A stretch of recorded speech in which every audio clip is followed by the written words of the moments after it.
This is Lord of the Rings Battle in Balin's Tomb, Part 1.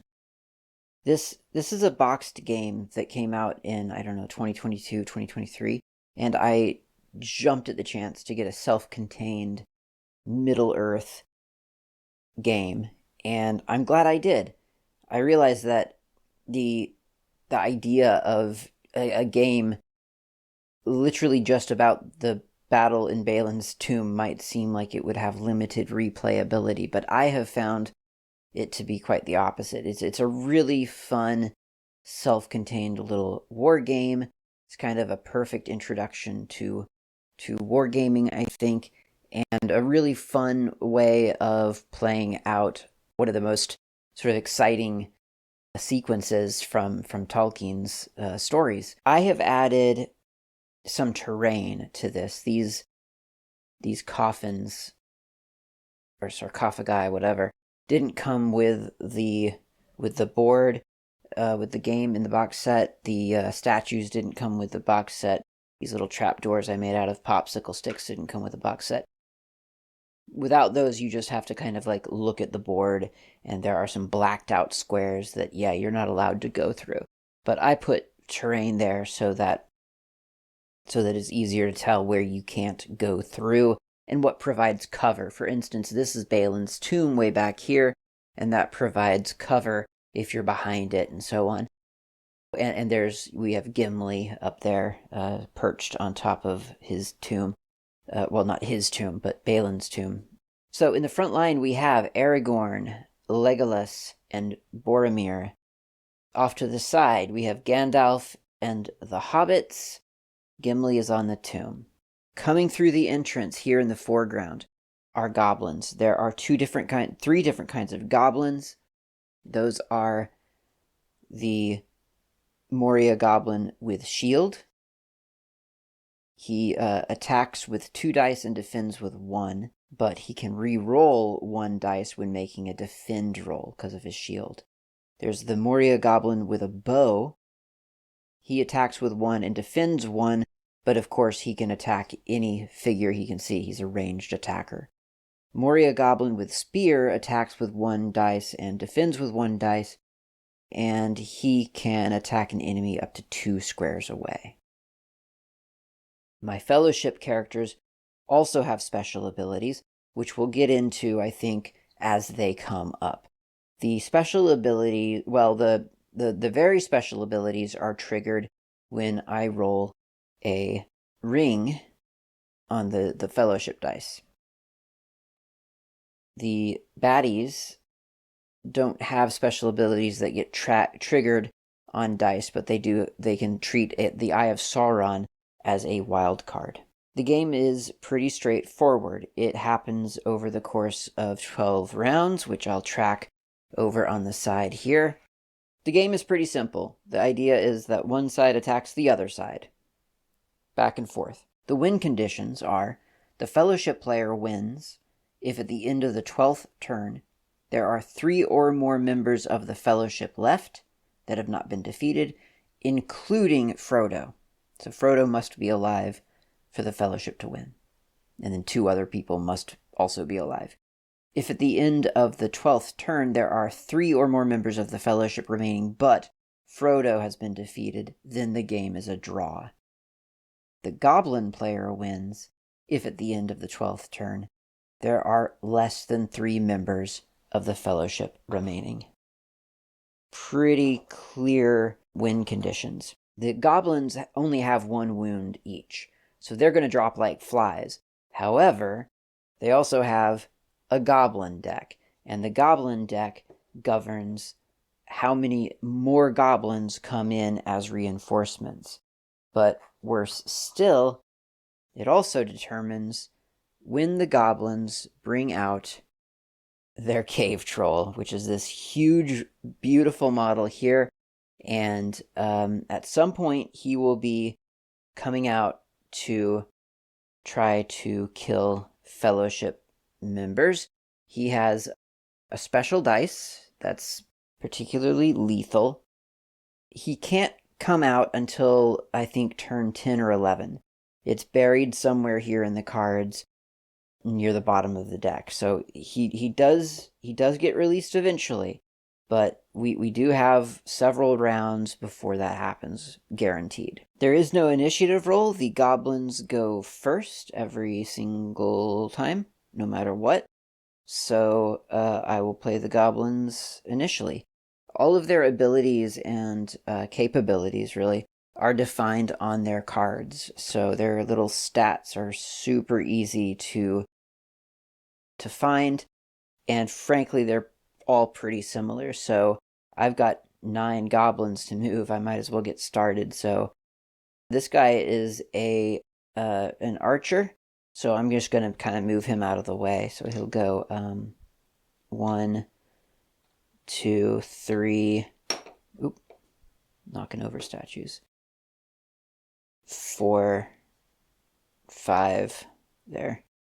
And then this guy will go right up to the front line. 1, 2, 3, 4, 5. Now he's a spear goblin, so he doesn't have to be adjacent to attack. So he can attack because he's got reach. This guy is a sword goblin, so he can't attack this round, but he will approach Boromir nevertheless. All right, next line is another archer, so he'll move out 1, 2, 3. I think that's all he'll do. I think I'll just move him to 3. Really going after Aragorn here. And then, because Aragorn's pretty ferocious, here's another shield goblin. 1, 2, 3, 4, 5. Just kind of getting closer to Boromir is my idea there. This is a spear goblin. He could attack, but I don't think he can get into position to attack, and I don't want him to get in the way of my archer. So I think he's just going to kind of move up here and serve as a second line for the guys who are up there. And this is a shield goblin, so 1, 2, 3, 4, 5. I guess he'll just go there. He'll serve as a third line, and he'll serve as a third line. I think all of those are legal moves. They feel legal. Okay, so not a whole lot of attacks, but some attacks. I probably could have planned my starting roster a little bit better as the goblin player. But now that I've moved all my goblins, now I will attack. I don't have to do it in that order. I could move an attack and then move an attack, but I just like to do it in phases. So here's the Moria goblin with a bow. He attacks with 1 and defends with 1 while he's not defending. He can attack anyone he sees. So I'm just going to go this guy and this guy, both of these goblins. I'll just roll their attacks at once because they're both going to go for Aragorn. And so that's a miss and a hit. The sword icon means that it is a hit. However, Aragorn has a defense that he gets to roll to see if that hit causes a wound. Aragorn has 3 wounds, and he defends with 3 dice. His special ability has nothing to do with defense, so I won't even bother reading that right now. So here's 3 defense, and this is bad for Aragorn. Those are 3 hits, and he needed defenses, so he actually takes a wound. That's highly uncharacteristic of that rarely happens, to be honest. I'm very surprised. So he's got a wound, Aragorn does, from 2 different attacks. Do I have any other archers? I don't have any other archers, but I do have a spear guy up here who can attack Legolas or Aragorn. But I think since I'm right in front of Legolas, I'll just attack Legolas. So that's just one attack, and it's a clear miss. And I think that's all the goblins can do right now. So now it's the Fellowship turn. And that's going to be pretty brutal, I think. So I guess I'm going to move Boromir first to try to sort of maybe clear out some goblins. He can re-roll 1 dice when making a defend roll whilst adjacent to Boromir. Oh, that's other members of the Fellowship could re-roll a defense roll while Boromir is around because Boromir is acting as their meat shield, I guess. It's kind of that's a little bit too soon. Okay, so let's do Boromir attacking. I guess I think he'll just. Well, what does he move? He moves 6. I think he might just move 1, 2, like that. And that way he has access to both of those goblins. I mean, not that he can attack twice right now, but I just want him to sort of have options. So he's going to attack this this guy on his well, screen left. And he gets 2 defense. Wow, this is horrible. This is unlike the Fellowship. I'm very, very surprised.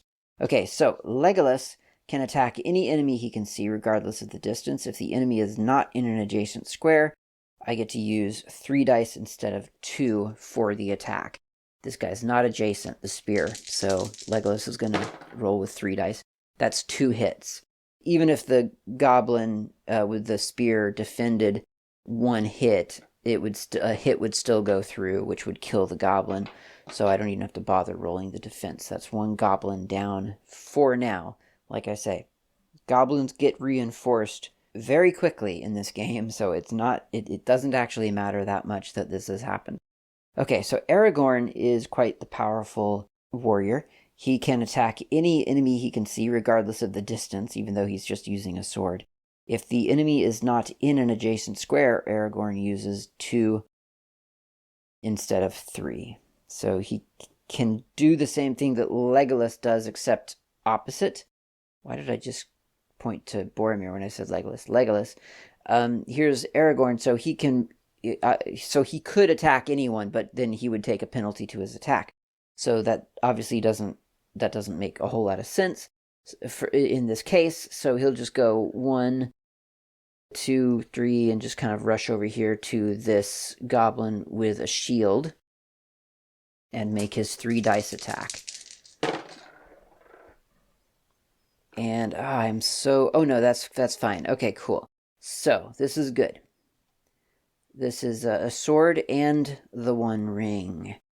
That means that he does get a hit, but when he rolls a ring, he can... When he's making an attack, he can choose... He can make it represent 2 swords. So that is exactly what I will do. Essentially, he has just rolled 3 hits, and that means that this goblin, even with a reroll, would not be able to save against that many wounds. That's 2 goblins out of the way. Gimli, and he moves 5, and I don't see how he's going to get to a place. 1, 2, 3, 4, 5. So, oh, actually, no, that's... I don't know where this guy was. He got moved. I actually feel like he might have been... No, he wasn't there. Yeah, okay. So, yeah, Boromir can't do anything currently, I don't think. But that's fine, because he's quite the... He's not a great attacker. He is a pretty darn good defender. Defender. Okay, so now let's do Gandalf, who can move 6. But he also has the ability to move a goblin 3 squares, just compelling them to move. That could be, I guess, kind of useful. Yeah, let's move this archer 1, 2, 3, and then Gandalf will move 1, 2, 3, 4, 5, and then take an attack with 2 dice and see if he can do that. Okay, so he did hit once, which of course allows the archer to defend, and he does defend, so that does not go through. That does not kill him. And now it's all the hobbits. So the hobbits are appropriately, they're not great warriors. They do have ranged attacks, which I don't feel too bad about using. So I'm going to have them move 1, 2, 3, 4, maybe just, well, yeah, 5. That's Pippin. Here's Mary. 1, 2, 3, 4, 5. Yeah, okay, so Mary and Pippin are going to attack this guy, and I'm just going to roll both of their attacks together. So Pippin can just take a stab, and Mary will throw a stone. That's what the hobbits do. Oh, and that's exciting. So one of them hit. I'll say that this was Mary's sword, and Pippin rolls the One Ring. So Pippin on the One Ring, he can. It's only when he rolls it when he's defending is the only time that means anything special to him. At least in terms of like special abilities.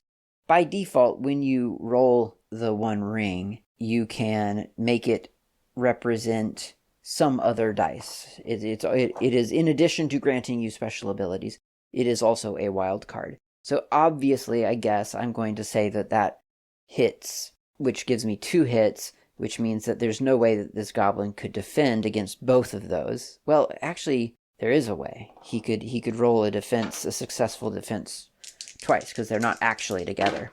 No, he did not do that. He did not defend. So he is dead. So that's good. Now I've still got Sam and Frodo. Frodo is the single lose condition for the Fellowship. Unsurprisingly, I'm a little hesitant to have him rush into battle. And in fact, I am going to have him move back to gain a little bit of cover, and I will have Sam move back appropriately to defend him in case someone tries to target him. And that's the end of round 1. Thanks for watching.